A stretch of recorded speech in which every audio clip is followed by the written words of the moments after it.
Enviei para uma galera aqui. Então vamos começar o nosso bate-papo, né, Celistre? Hoje está bem interessante, um negócio meio tenso aí para alguns, sempre gera algumas contradições, algumas discussões. Então, acho que mais que necessário a gente trazer com clareza aqui para o Agro Responde.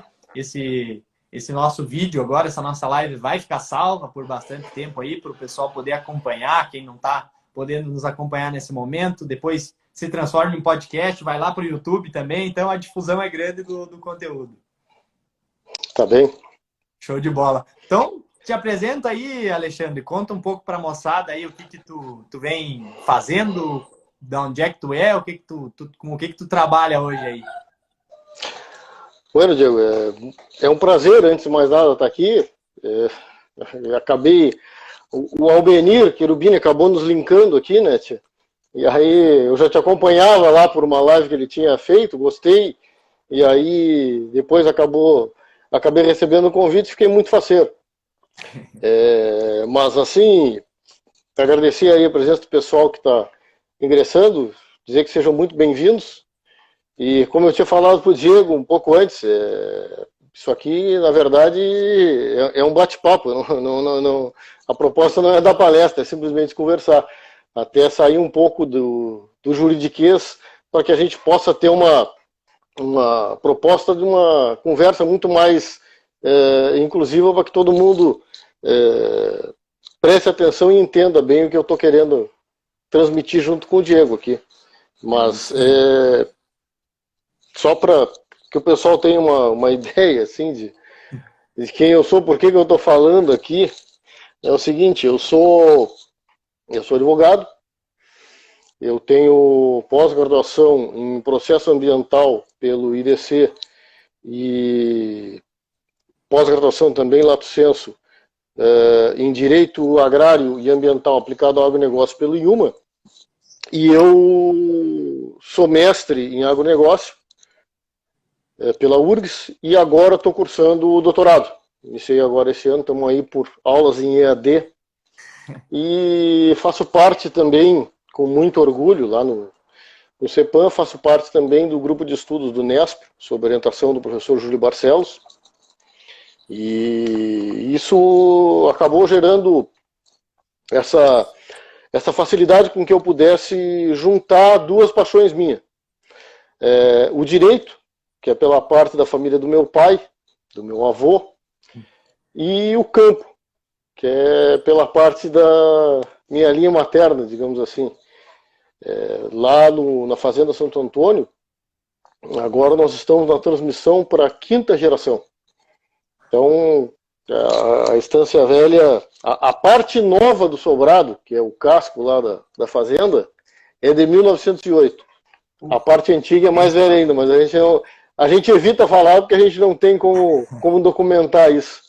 Então, é mais do que centenária a fazenda e o vínculo com o campo e com a pecuária. Então, em cima disso aí, quando eu, através do incentivo do Albenir, acabei ingressando nesse mestrado em agronegócio, eu acabei conseguindo juntar essas duas paixões para minha felicidade. Então, hoje, trabalho e estudo esses dois temas que para mim são tão caros. De certa forma,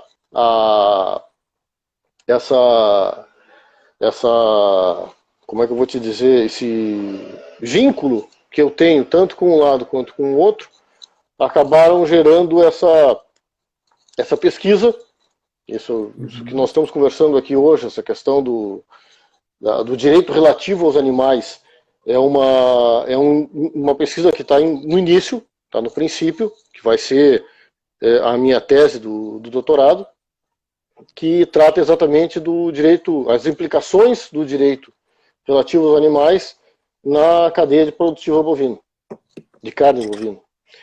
E é por isso que nós estamos aqui, então, nessa conversa aqui.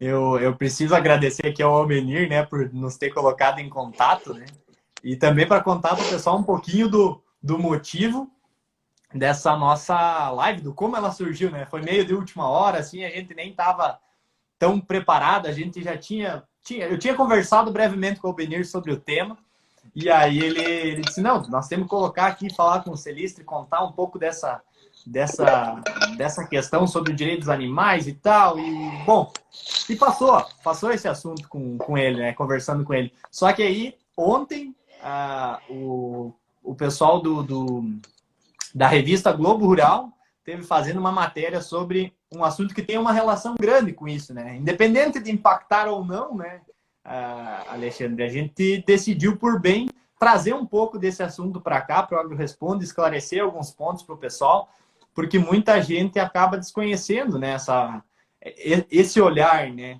para a cadeia produtiva da carne. Então, até tinha conversado um pouco aqui com o Alexandre de trazer um pouquinho da proposta do que o post lá do pessoal da revista Globo Rural tinha, que eu acho que até uma questão interessante a gente trazer para o pessoal aqui, principalmente para quem busca informação do agro, e ao mesmo tempo eu me identifiquei muito com a tua história aqui, né, agora, Celistre, eu não sabia que tu tinha unido tudo isso e tal, o agronegócio, a pecuária agora com o direito, e eu hoje, nesse canal aqui, me sinto muito feliz em estar trazendo pessoas aqui, grandes nomes, né, de várias áreas, para estar conversando sobre diversos temas. É um prazer enorme para mim, porque eu estou unindo uma paixão que corre nas minhas veias, que é o agronegócio, que é o campo, né, da minha família.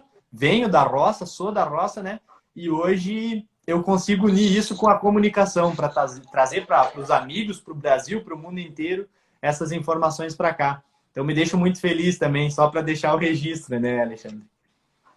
Mas, que bom que é recíproco. Aí que é bonito, né? A gente consegue fazer o negócio com amor, e o que é feito com amor é diferente, né? Tem um brilho diferente, né, Alexandre? É verdade. Então, até puxando agora, voltando no assunto, recordando a questão do post de ontem do pessoal, eles falavam, enfim, o Segunda-feira Sem Carne é um movimento vegano e tal, vegetariano, enfim, que busca unir essas frontes aí para buscar trazer como objetivo essa redução, né, da alimentação com carne, enfim, esse viés, né, essa linha de pensamento. E eles colocam como propostas, eu até vou ler o que está no site deles aqui, para que a gente dê o início à nossa conversa aqui e veja se as premissas que eles colocam são verdadeiras. Eles colocam que o objetivo, de fato, é incentivar a redução do consumo de carne e, consequentemente, aumento do consumo dos vegetais, de acordo com um guia de alimentação saudável de sei lá da onde aqui. E aí depois eles trazem uma questão, que essa eu acho que é o ponto-chave, né? Que eu acho que a partir disso o Alexandre vai conseguir já nos colocar a pauta aqui já em questão. E eles colocam assim, também há preocupação com os animais. Então, já ficou como secundário aqui, mas tudo bem. Também. Mas a competição acirrada do agronegócio tem levado os produtores a tratar animais como objetos, mercadorias, muitas vezes sendo criados e abatidos em condições muito precárias. E agora, a partir disso, eu já deixo a bola aí para ti, Alexandre. Tudo que eu narrei aqui, que está no site do pessoal do movimento lá, faz sentido hoje no nosso setor aí? Olha, tia, antes de mais nada, se a pretensão da Segunda Sem Carne é diminuir o consumo de carne para causar um impacto na pecuária, maiormente brasileira, eu já posso dizer para vocês que esse intuito ele fica só no plano moral. Ele não vai ter repercussões financeiras, até porque ninguém come carne exatamente todos os dias, carne de gado todos os dias. Ninguém come arroz e feijão todos os dias. Ninguém come um bife de glúten todos os dias. A gente varia a nossa alimentação. E se eu for deixar para que essa alimentação vá ser mudada exatamente na segunda-feira, impacto financeiro na cadeia produtiva bovina não vai acontecer. Ela é muito mais uma ação teórica do que prática. Mas, de qualquer forma, por que acontece essa busca contra o consumo de carne bovina. Existem duas situações. Primeira, existem três situações. Primeira, é uma questão ética. Eu não vou sacrificar a vida de um outro ser vivo para me alimentar. A segunda questão é uma questão emocional. Se eu não como o meu cachorro, eu não vou matar um boi. E a terceira situação é uma situação um pouco mais complicada que eu vou citar mais adiante. Mas por que essas duas situações elas não se sustentam? Por um simples motivo. Desde que o homem deixou de ser coletor, quando ele começou a se sedentarizar, quando ele começou a domar tanto as sementes quanto os animais, e por isso começou a se estabelecer em determinado local, o homem passou a ser carnívoro. Isso, se nós retomarmos o primeiro fóssil humanoide, que é a Lucy, nós já iremos identificar a presença de caninos. Então, os seres humanos são biologicamente omnívoros. E, a grosso modo, comem de tudo. E isso é uma questão muito importante que fique bem esclarecida, porque uma pessoa pode, eventualmente, não querer, por exemplo, por problemas com lactose, tomar leite. Porque eu tenho problema, sei lá, de colesterol, não vou comer ovo.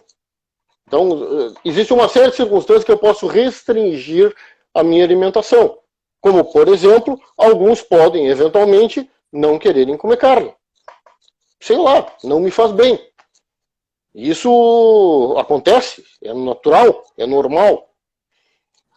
Mas, dentro dessa perspectiva, enquanto eu estou me restringindo de comer determinado alimento, seja por que motivo for, seja ele emocional, seja ele ético,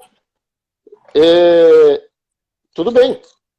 A minha liberdade, o meu direito termina quando começa do outro.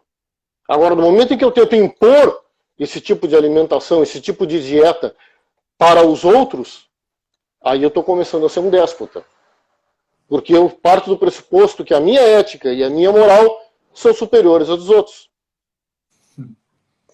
Muito interessante. Então, começa a ficar meio complicado isso. Até porque, quando eu tento levantar uma questão ética ou moral do não abate de animais para alimentação, invariavelmente eu vou entrar numa seara bastante complicada que se reduz a dois pontos específicos para quem não come carne.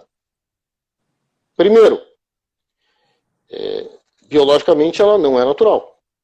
Então, necessariamente haverá necessidade de ingestão de compostos alimentares, vitaminas, que venham a suprir aquela falta que a carne não dá. E, em segundo lugar, ela é uma dieta cara.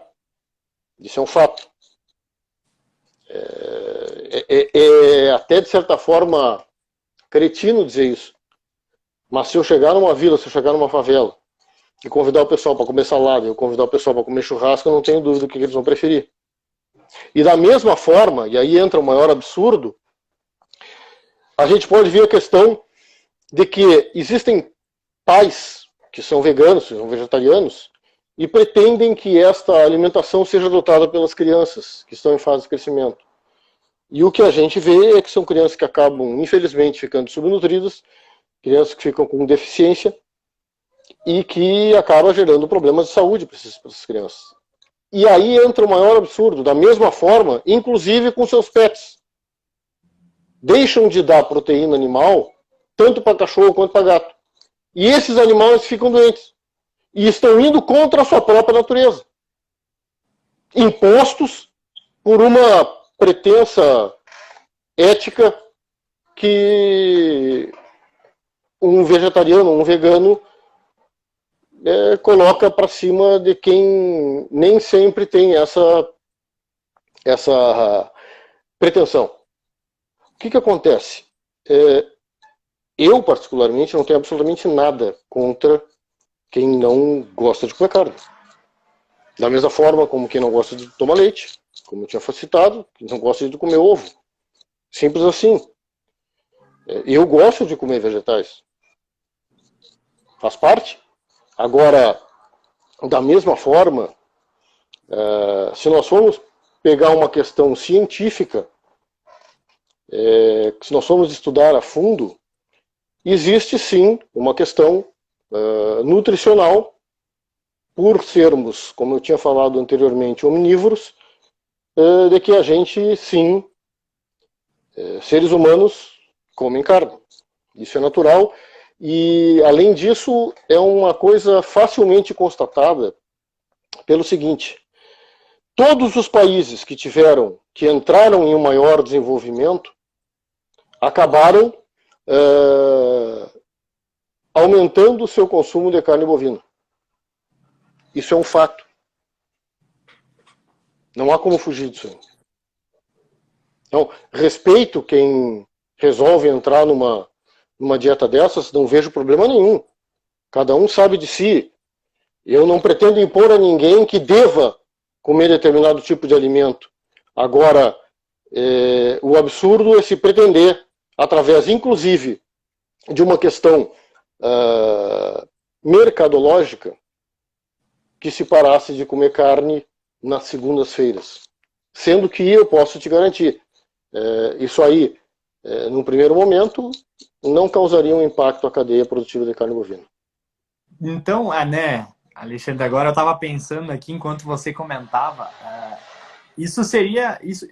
esse tipo de iniciativa, né, para depois a gente passar, porque o pessoal está interagindo muito aqui, e isso é bacana, mas um movimento desse tipo, ele não visa atuar justamente no mercado e nem mesmo no hábito de consumo das pessoas, ele visa atuar na mentalidade, né, cara, das pessoas, ele visa penetrar, assim, por um espaço, digamos assim, que tu tá vulnerável, tu não tá se importando muito com aquilo, ninguém tá se importando muito com isso, mas é a partir de alguns caminhos como esse que muitas vezes o pessoal consegue estar angariando novas alterações aí em leis e tudo mais. Isso é o que muita gente vem e até me fala, cara, os caras estão fazendo os movimentos, estão fazendo passeata, estão fazendo um monte de coisa justamente para angariar aí uma mudança, alteração.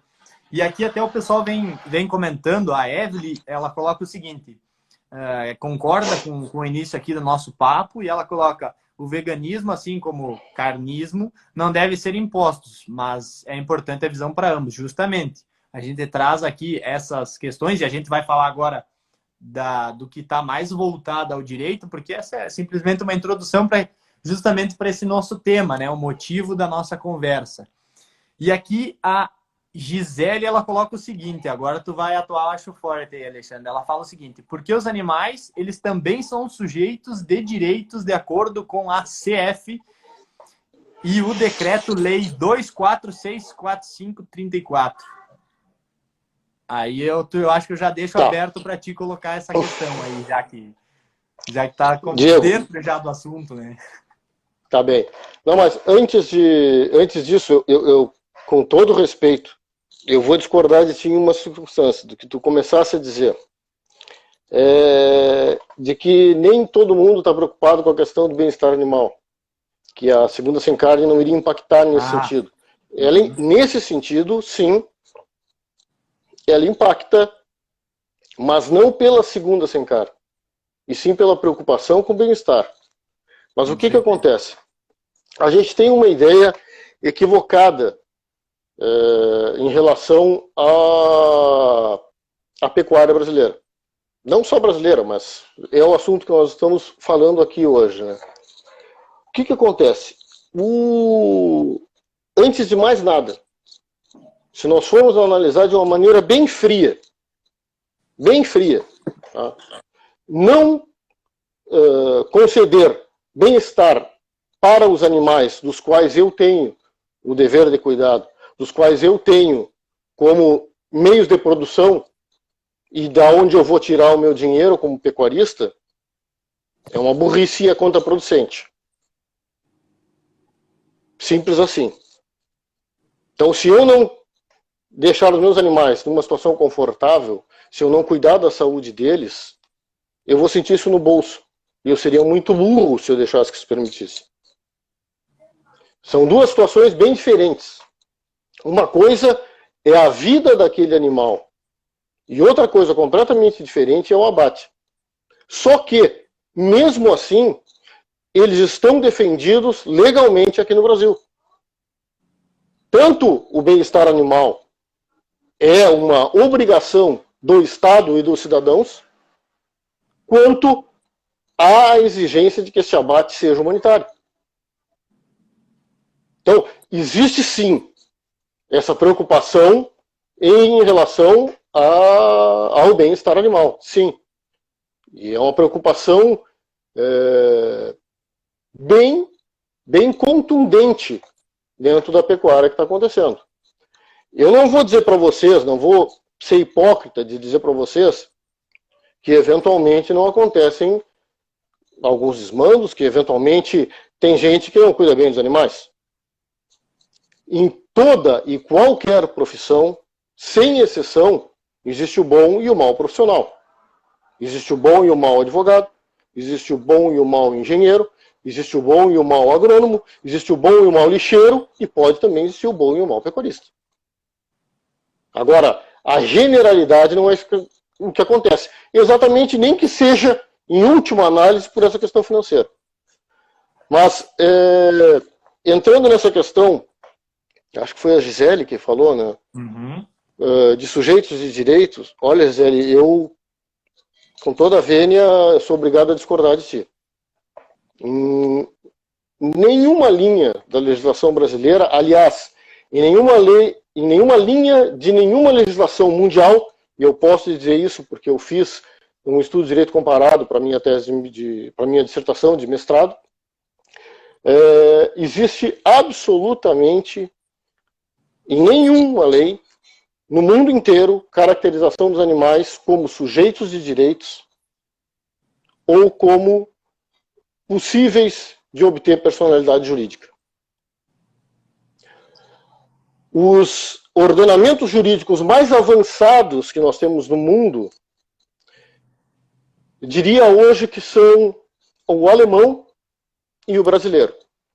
Exatamente pelo artigo 225 da Constituição Federal, mas que ele tem que ser interpretado de uma forma correta. Os animais não são sujeitos de direitos, os animais não têm direitos. Os animais são sim considerados bens ambientais e exatamente por esse motivo, eles são defendidos. O Estado e os cidadãos têm o dever de cuidado e é vetada qualquer crueldade contra esses animais.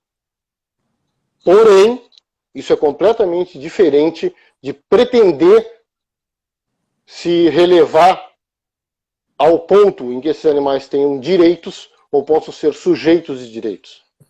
Aí o pessoal diz, não, mas tudo bem, mas tem os direitos dos animais de uma série de regramentos, mas principalmente o pessoal se apega muito ao relatório de Bramble, que ali ele fala nas 5 liberdades dos animais.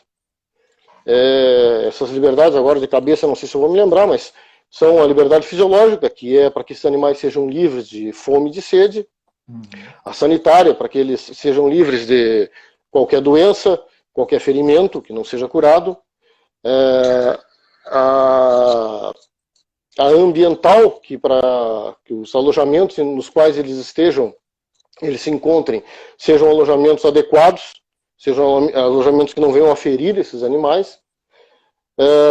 A liberdade comportamental, que seria traduzida mais ou menos que como na relação em que esses animais iriam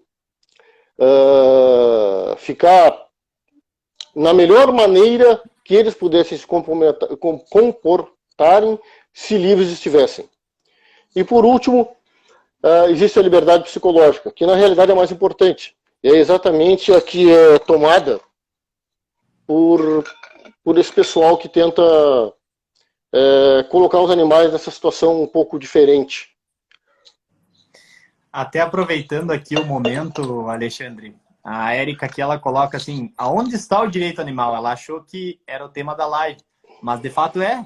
A gente está colocando justamente aqui essas questões em pauta, né, para tratar e para abordar. Porque se ela observar, o nome da live não é direito dos animais, é o direito relativo aos animais. Relativo aos animais. Isso é um pouco diferente. Até porque, pelo seguinte, Evelyn, eu vou te dizer assim, ó, para que alguém possa ter direitos, isso remonta ao direito romano. Para que uma pessoa possa ter direitos, ela tem que ter a capacidade de raciocínio. Ela tem que saber que um determinado ato está sendo correto ou se ele está vindo a prejudicar alguém. Isso é determinante. Porque, por exemplo, se tu observares, hoje em dia não se fala mais em donos. As pessoas são tutores dos pets. Uma forma meio esdrúxula, mas tudo bem. Vamos levar em consideração. Essa tutoriedade, ela nada mais é do que a responsabilidade por aquele animal, pelo bem-estar daquele animal e, eventualmente, por algum dano que ele possa causar a terceiros. Então, esse animal, se ele não tem capacidade de raciocínio, e por mais senciente que ele seja, eu não estou negando a senciência, aliás, ao contrário, eu acho que é exatamente por causa da senciência que se mudou a cabeça de muita gente, inclusive de pecuaristas. Adotar essa ideia foi importantíssimo. Porque o que vigia antes?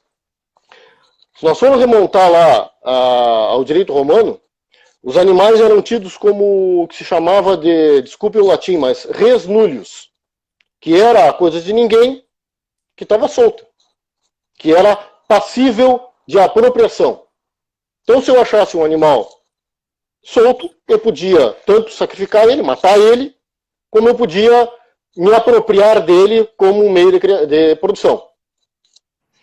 Ele era praticamente um mero objeto. E isso remanesceu por muito tempo. Os animais, tanto eram tidos como bens, em que se podia dispor da maneira que se pretendesse, e naquela ideia mecanicista, depois da Revolução Industrial, principalmente depois da Revolução Verde, os animais acabaram virando meios de produção. Os bens semoventes acabaram virando meios de produção. E isso acabou acarretando uma circunstância bem sensível, que inclusive o Peter Singer chamou de os animais não humanos. A Gary Francione e o... como é que é o nome dele? Tom Regan chamaram de sujeitos de uma vida. E assim tem uma série de outros nomes em que tentam caracterizar os animais como se não fossem objetos e que tivessem a possibilidade de serem resguardados. E não está absolutamente nada errado nisso. Está perfeitamente correto esse pensamento. Porém, há um senão. É muito diferente a gente pretender uma situação quase anárquica de que esses animais vão viver livres. Até por um simples fato. Vamos levantar uma hipótese. Vamos tentar imaginar uma situação hipotética em que, ok, nós não vamos mais abater animais para nossa alimentação. Nós vamos viver pura e exclusivamente da produção agrícola e nós vamos começar a nos alimentar de carne cultivada, por exemplo. Já que nós estamos numa ideia hipotética, vamos levantar essa ideia. O que vai acontecer com os animais? Esses animais de produção. Esses animais domésticos criados em grande escala. Se eu sou um produtor de grãos, e dentro de uma ideia que existe hoje, em que o INCRA vai desapropriar uma área que não estiver sendo produtiva, para que eu possa produzir, eu vou ter que cercar minha área, para que esses animais que estão soltos não entrem, para que não prejudique a minha colheita. Afinal de contas, eu tenho que sobreviver de alguma forma. Se esses animais estão me dando prejuízo e eu não pretendo, eu não posso matar esses animais, eu não posso evitar que eles entrem na minha área, eu vou cercá-los. O que vai sobrar para esses animais residirem? Que área vai sobrar para esses animais poderem se alimentar? As piores áreas possíveis. Tranquilamente as piores áreas possíveis, aquelas em que eu não puder, em que nenhum ser humano possa vir a plantar. Então o que vai acontecer com o gado, com as ovelhas, com as galinhas e, por tabela, com os cavalos também, porque afinal de contas eles são um meio de produção, embora não para alimentação humana, mas para a utilização nas fazendas para a condução do gado. Vão ficar extintos. E eu vou dizer para vocês, eu gosto, realmente gosto desses animais. E para mim, um mundo em que não tivesse galinha, ovelha, vaca e cavalo, ia ser um mundo muito infeliz. Então, nessa perspectiva, não. Os animais não são sujeitos de direitos, os animais não têm personalidade jurídica. O que eles são, sim, são uma característica intermediária. E isso está adotado no direito alemão, e é exatamente a interpretação que é dada no artigo 225 da Constituição Federal de 88. Por serem bens ambientais, eles têm que serem protegidos e contra eles é vedada qualquer crueldade. Não importa por que motivo seja. Inclusive, houve uma repercussão muito grande em relação à Rinha de Galos, houve uma repercussão muito grande do Rodeio de Barretos. Houveram uma série de outras repercussões, como, por exemplo, também a questão da exportação de gado vivo. E, na verdade, todas essas situações foram situações em que, se estavam manifestando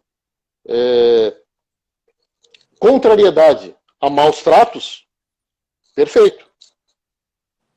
Ninguém iria contra isso. Em sã consciência, ninguém quer maltratar os animais. Absolutamente. Quanto mais o pecuarista. Agora, em outra situação, são casos esporádicos que são explorados como se fossem algo perfeitamente normal. Vamos fazer um comparativo, para que tu possa me entender de uma maneira que não tem nenhuma relação com o direito, muito menos com o campo. Se eu pensar somente nessa última Copa que nós tivemos, se eu pensar somente os tombos e aquelas reações absurdas do Neymar, ninguém vai acreditar que ele é craque. Pensando em imagens determinadas, eu tenho certeza que eu consigo passar essa mensagem. Só que ela não é a verdade. E isso também é incontestável. Só para que eu possa te dar um exemplo dessa situação. Mas essa questão do bem-estar animal e dos direitos animais, ela vai um pouco mais adiante. O que acontece? O pessoal que mora na cidade, pessoal urbano, está acostumado a conviver com cachorro, com gato, quando muito com passarinho, um peixe no aquário. Esses animais, no mais das vezes, inclusive não estão sendo tratados como gostariam de serem tratados se por um acaso eles pudessem expressar a sua vontade. Porque são tratados como seres humanos, como se seres humanos fossem. Quando na verdade vão inclusive contra os próprios instintos. E isso é fácil de perceber. A gente vê animais que são absurdamente estressados, a gente vê animais que estão completamente fora do seu habitat natural, porque são tratados como se filhos fossem. E se aquele animal determinado se habituou a essa situação, tudo bem. Eu não vejo problema nenhum nisso. Agora, querer transpor essa realidade para o campo é um absurdo. É um absurdo porque eu posso te dizer assim, na situação em que a esmagadora maioria dos bovinos que existem no Brasil se encontram, eles estão numa situação por si só de possível bem-estar animal absurdamente melhor do que na maioria dos países do mundo. Aqui nós temos espaço nós temos área natural, nós não temos situações de reservas hídricas baixíssimas, nós somos muito bem fornidos de água, nós não temos neve, os nossos animais não passam fome no inverno por causa de uma questão climática de neve. Existe redução, inclusive, de oferta forrageira para esses animais, sim, é fato. E a esmagadora maioria dos pecuaristas ou diminui a lotação naquele determinado campo, sendo, por exemplo, nativo, ou ele acaba fazendo uma pastagem. Eventualmente, vai suplementar com grãos. Mas ele não vai deixar esses animais emagrecerem, porque depois ele vai ter que repor essa quilagem nesses animais para poder abater esses animais gordos. Então, de novo, por uma questão financeira, não existe uma análise essa perspectiva. Os animais que estão sujeitos aos pecuaristas hoje, aqui no Brasil, sim, estão com uma condição de bem-estar muito boa. Aqui o pessoal vem interagindo muito, Alexandre, muito mesmo. Que bom. Cara, tem de tudo aqui, eu nem consegui acompanhar todos, tanto que eu acho que vários dos comentários que estão saindo agora eu não vou conseguir acompanhar. Mas tem um comentário aqui que fala o seguinte, ó, não consegui identificar o nome. Estão confundindo a proteção imposta com a titularidade de direito. Eu vou colocar algumas aqui, aí você vai juntando aí, Alexandre, para nós ver se conseguimos abordar. Deixa eu ver mais o que aqui. O decreto-lei fala que os animais são tutelados pelo Estado em caso de violação de direitos e podem ir a juízo. Isso aí eu acredito que é realmente verídico, né, Celiste? Deixa eu passar aqui. Deixa eu ver. Aí tem uma questão que eu até anotei aqui, que a Evelyn comentou lá em cima, ainda no começo. Ela falou que a dignidade animal já foi reconhecida pelo STF. Isso aí é verídico, Alexandre? É assim, ó, o STF reconheceu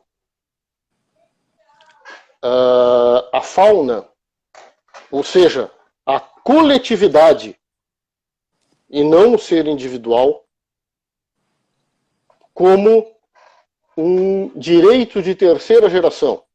Eu não queria entrar nesse assunto porque fica uma coisa meio... Eu vou entrar aqui num juridiquês, numa doutrina meio complicada para quem não está relacionado com direito, mas já que ingressaram, eu não vou ter como me eximir. O que acontece?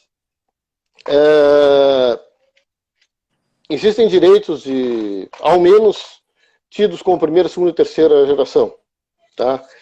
Esses direitos, eles foram baseados, até inclusive os 3 primeiros direitos foram baseados na bandeira francesa. O que acontece?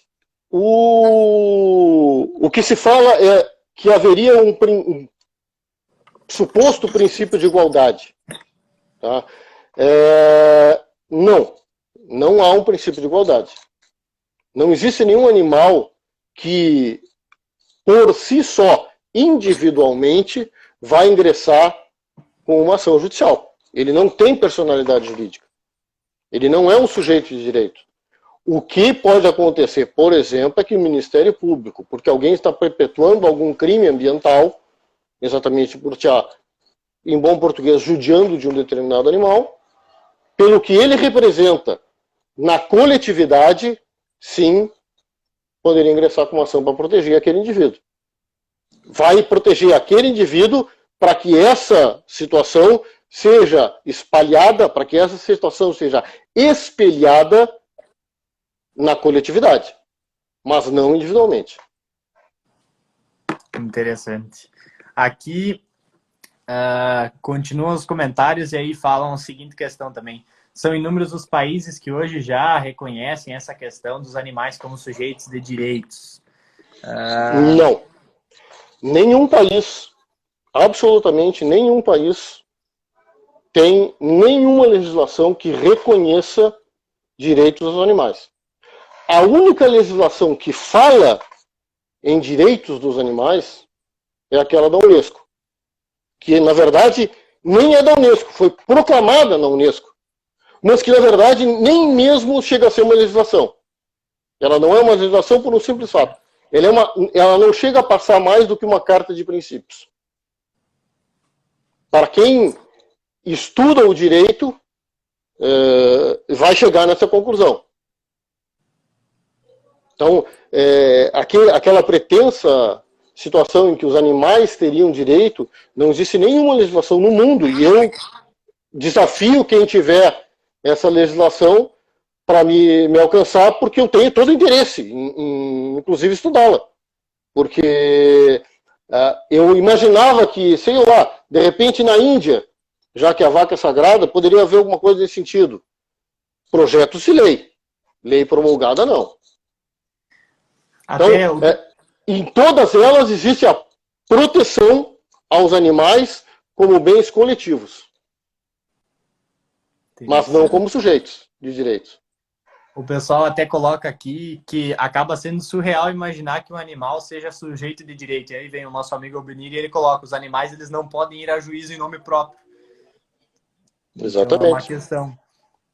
Aí até citam alguns países aqui, ó, Áustria, Portugal, França e tantos outros países já têm leis que reconhecem os animais como sujeitos de direitos. Não. Na França, há o reconhecimento também desse dever de cuidado. Na França, há o reconhecimento, até posso se tu me der um instante aqui, eu tenho como te dar algo muito mais específico. Só um pouquinho. Me dá um instante aqui que eu já te... Deixa eu ver se eu... Aqui, deixa eu ver, vou coletar desde o Código de Napoleão, só para que você tenha uma ideia, desde o Código de Napoleão, os animais já eram, digamos assim, coisificados, considerados como coisas. E quando Cláudio de Bevilacqua escreveu o nosso Código Civil, ele bebeu na fonte desse Código Napoleônico. No direito francês, após a lei Gramont, os maus tratos em público foram punidos com pena de prisão. Em 2015, o parlamento francês alterou o Código Civil, que era o antigo Código Napoleônico, e pela lei 2015-177, reconheceu os animais como seres sencientes. Isso é muito diferente do que reconhecer animais como sujeitos de direitos. É completamente diferente. Eles são seres vivos dotados de sensibilidade. E têm que ser respeitados por isso. E disso eu não abro mão. Absolutamente. Agora, para daí estar pretendendo que eles venham a ser sujeitos de direito, olha, é uma situação tão elementar, e como dizia o meu pai, qualquer acadêmico de direito deveria saber disso. Se não sabe, tinha que voltar a estudar. Muito, muito boas essas colocações. Eu, de fato, muitas coisas aí desconheço em meio a tudo isso, né, Alexandre? Mas é interessante notar alguns desses aspectos, porque o pessoal está interagindo muito aqui, cara. Até, cara, eu tô tentando acompanhar, mas está muito difícil, ó. Deixa eu ver. As informações aos quais o Alexandre se baseia estão nos dados de pesquisas. Não tem ideologia. Parabéns. Tem alguns aqui falando que alguns devem voltar para a escola, universidade, enfim. Pessoas jurídicas têm, sim, vontade humana nas decisões. Então, é uma questão diferente do que simplesmente racionalidade, né, Alexandre? Olha, aí nós vamos entrar numa seara muito complicada. Porque, por exemplo, qual é o exemplo que geralmente, quando eu vou debater esse assunto com um vegano, um abolicionista animal, eles levantam essa bandeira. Mas um nascituro tem direitos. Não, o nascituro não tem direitos. Ele tem expectativa de direitos. Se ele não nascer com vida, ele não teve direito à herança. Simples assim. Não existe um meio termo. Então, expectativa de direito é muito diferente de ter direitos. E isso só serve para seres humanos. A Maria Helena Diniz discorria largamente sobre essa situação, sem abrir mão de forma alguma da questão da senescência, quando essa palavra nem sequer existia na época. Então, é algo que, para quem defende essa ideia, fica difícil de digerir, porque qual é a pretensão de quem é um abolicionista animal? Vamos para o nível mais radical. Os friganos. A proposta dele é que esses animais, que nós venhamos a viver numa situação completamente anárquica, em que qualquer ser que se movimente por si só tenha direitos. E aí nós vamos chegar numa situação muito simples.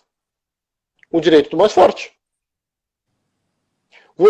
Vocês acreditam que realmente um leão, carnívoro por natureza, vai deixar de comer carne? Vai deixar de caçar? Ou ele vai continuar saudável caso resolvam dar para ele carne sintética? E aí transpõe isso para o gato, que nada mais é do que um leão pequeno. É o que muita gente faz. Tapa de verdura esses animais.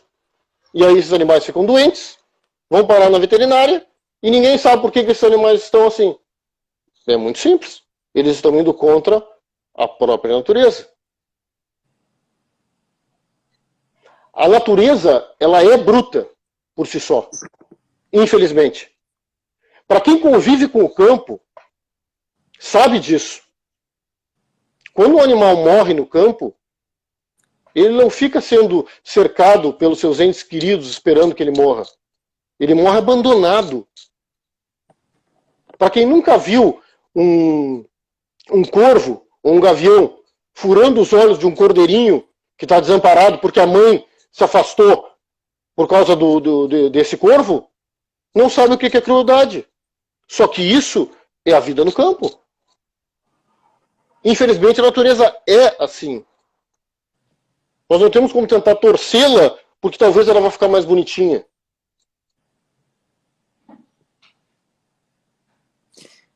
Até nesse sentido, Alexandre, olhando para a questão das implicações para os produtores, para quem está produzindo hoje, que aspectos eles precisam dar atenção quando a gente fala da questão dos direitos aos animais, enfim, dessa linha de raciocínio, do que, de fato, eles têm que... em quais aspectos eles têm que dar atenção para, de fato, estar de acordo com todas essas colocações que a gente vem fazendo aí. Assim, ó, Diego, antigamente se preconizavam os animais como meio de produção, bens de produção. Tá? E era assim que a própria academia via esses animais.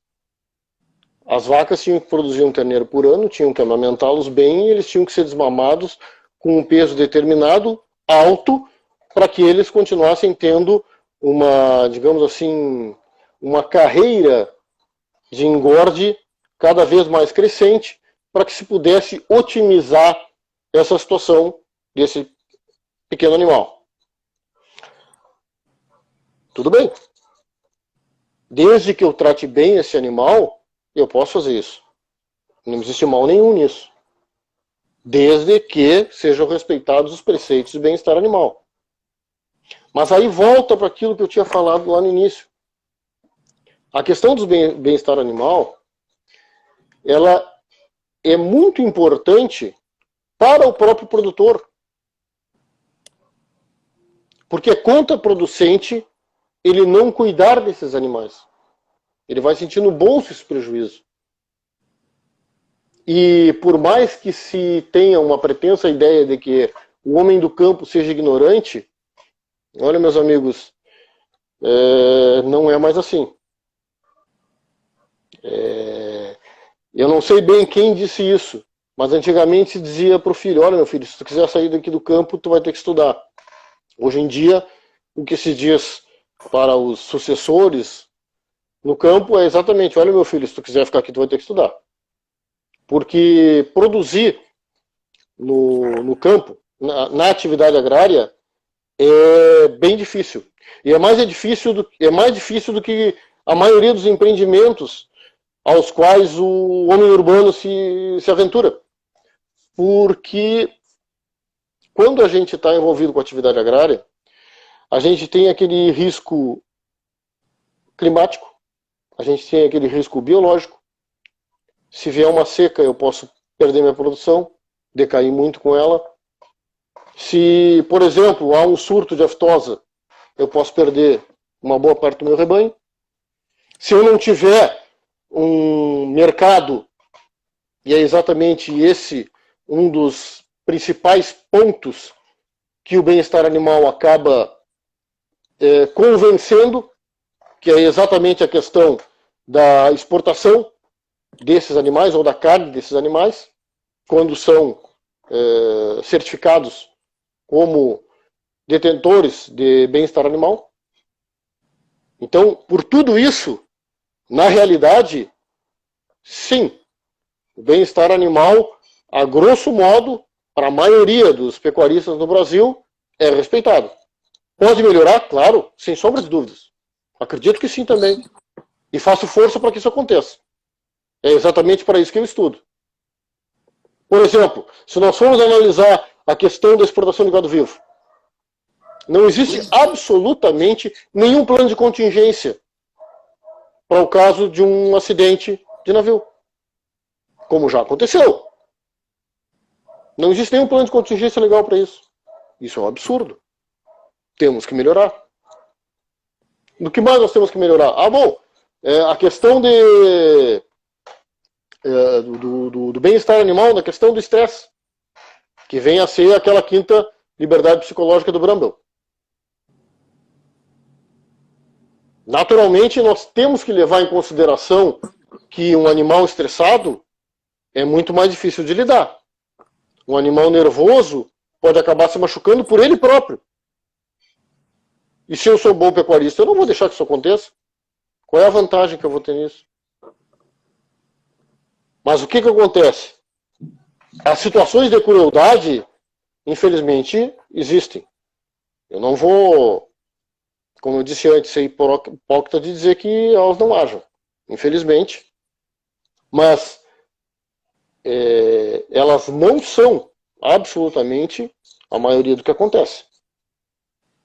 E à medida que isso for da consciência, tanto do homem do campo quanto do homem urbano, se vai ter uma ideia muito diferente. Porém, uma coisa, como diziam os portugueses, uma coisa é uma coisa, outra coisa é outra coisa. Proteção desses animais. Cuidado, dever de cuidado com esses animais. É completamente diferente de pretender que talvez esses animais pudessem ser sujeitos de direito ou tivessem personalidade jurídica. E como eu disse para vocês, eu desafio quem puder fazer alguma linha que diga, em alguma legislação do mundo, que os animais têm direitos, possam ser sujeitos de direitos ou possam ter personalidade jurídica. Existem projetos de leis, mas leis promulgadas não.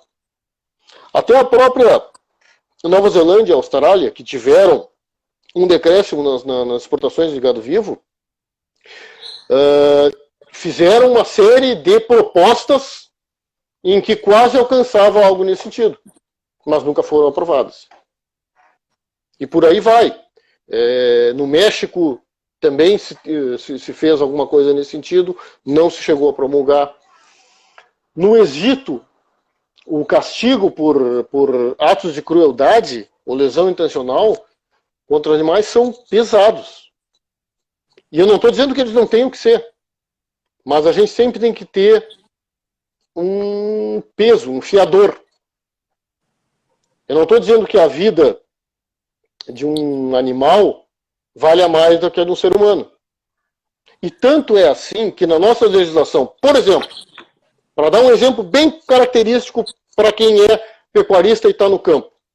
E como é que funciona isso? Se por acaso eu sou proprietário rural, eu crio gado, e aí numa determinada noite de lua cheia, eu vejo focos de luz entrando na minha propriedade, eu vejo arame deitado, eu vou atrás e vejo um sujeito carneando uma vaca, eu não posso matar esse sujeito. Porque eu não estou agindo em legítima defesa. Porque a vida daquele animal não vale mais do que a vida de um ser humano.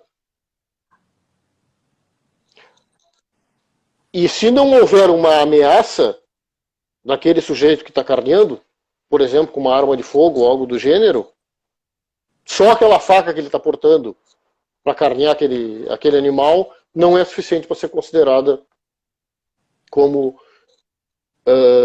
uma agressão injusta, para que pudesse legitimar essa defesa. Então, aí se pode pegar um parâmetro, pelo menos, do que eu estou querendo transmitir.